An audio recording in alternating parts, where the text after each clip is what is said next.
environment, and spirit of democracy in a society. The level of consciousness, democratic consciousness of the society is very important. If the overall environment is hostile to democracy, then that will reflect on the functioning of legislature and parliament.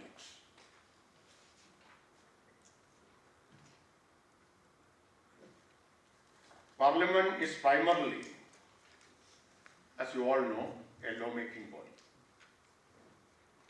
Apart from the legislative functions, the legislature, both parliament and state legislatures, have other responsibilities also. They have to discharge the responsibility of financial business, and they have to oversee the policy making, which is primarily done by the executive, but there is parliamentary and legislature oversight of policy making. In this process of lawmaking and other legislative functions,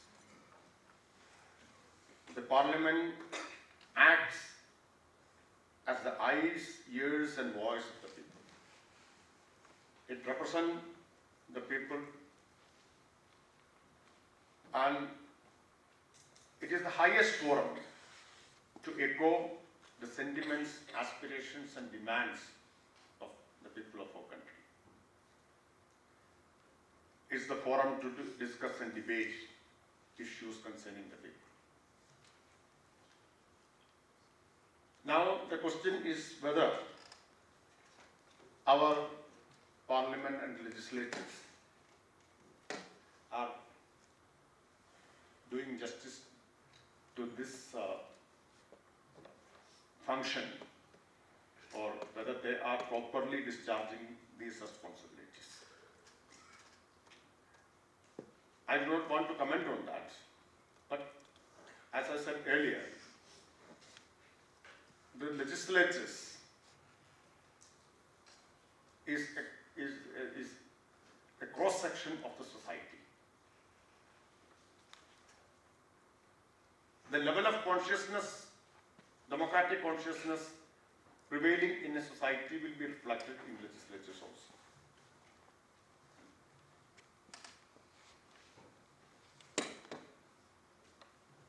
So, my point is that we have to strengthen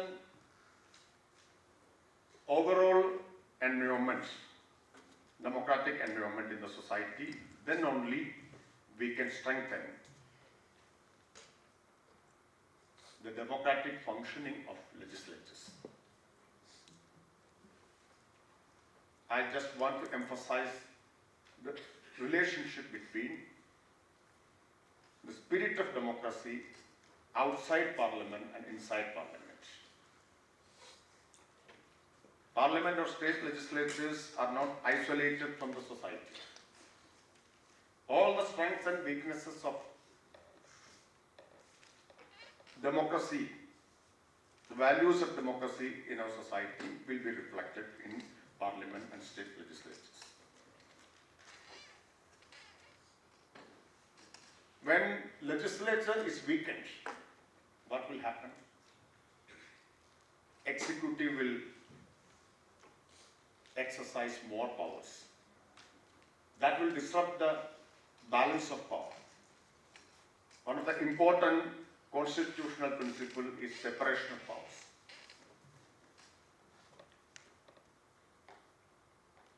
Constitution envisages distinct responsibilities for each organ of the state, legislature, executive, and judiciary.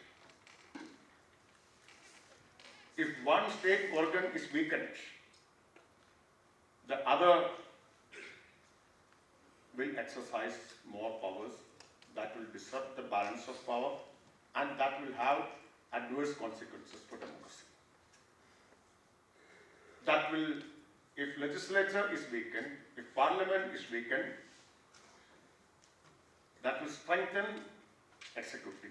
Executive will assert the powers of parliament or legislatures, like we see in indiscriminate promulgation of even the legislative powers will be usurped by executive.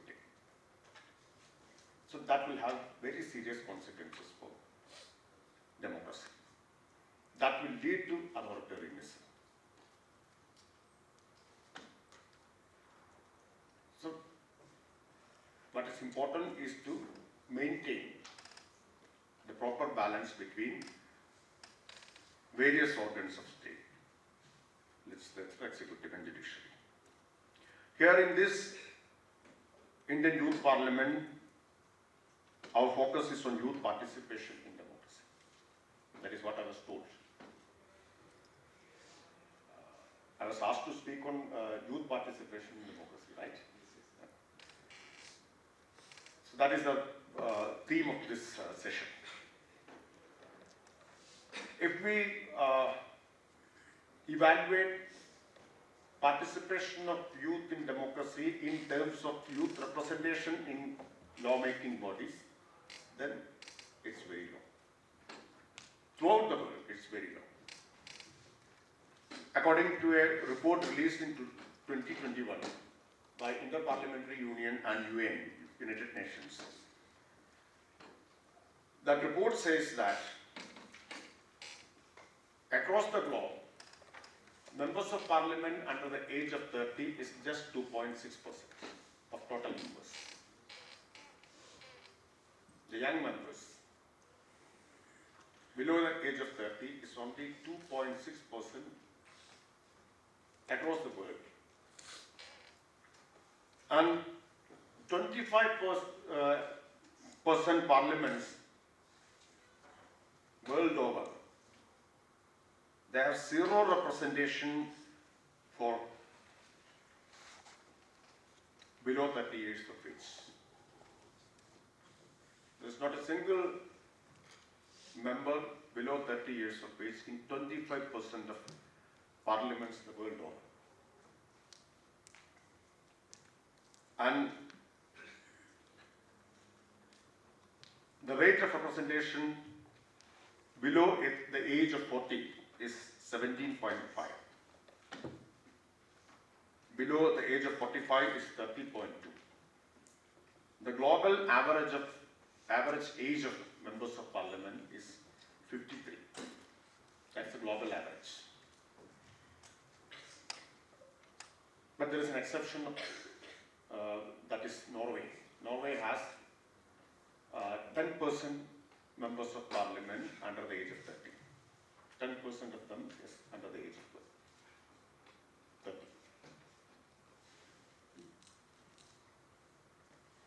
30. In India, the average age of parliamentarians is above 50. And remember that 65% of Indian population is below the age of 35. We have a vast majority of youth population, but still they are grossly underrepresented in parliament and state legislatures. That is the reality. 65% of our population means, I think it's almost equal to the population of the entire continent of Europe. 65% is below the age of 35. And our average age is 28 to 29. We are talking about demographic dividend, but our lawmaking bodies are unable to take the advantage of demographic dividend. Our lawmaking bodies are aging. I must tell you that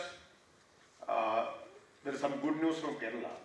This time, after the 2021 assembly elections, we have 53 new MLAs in